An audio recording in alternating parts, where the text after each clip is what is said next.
May napulot akong papel. Nakasulat doon na may matatagpuan daw akong isang kaibigan. Kinakailangan ko raw sumakay para matagpuan ito. Umuwi ako agad sa amin dahil baka naroon ang aking kaibigan na tinutukoy sa papel. Sumakay ako sa likod ng kabayo pero wala doon ang bagong kaibigan.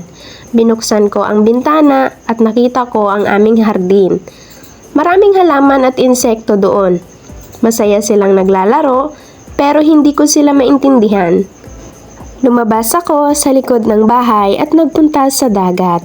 Sumakay ako ng bangka upang hanapin ang aking kaibigan pero walang ibang tao sa dagat.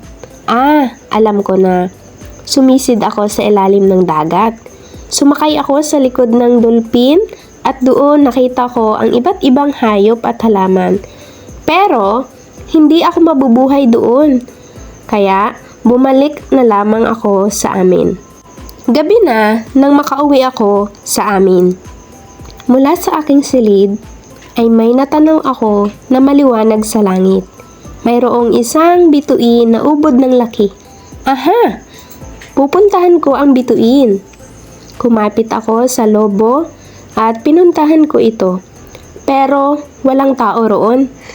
Mula sa itaas ay tanaw na tanaw ko ang daigdig na bilog at nagliliwanag. Ang ganda ng kulay, para itong bulang umiilaw. May kulay bughaw, luntian, at kulay lupa. Nais kong bumalik. Mula sa itaas ay nagpalundag-lundag ako sa mga ulap. Ang sarap! Parang mga bulak. Nagpadulas ako sa bahaghari. Subalit, wala pa rin akong kalaro kaya gumamit ako ng isang malaking payong at ginawa kong parachute. Nagpunta ako sa kagubatan.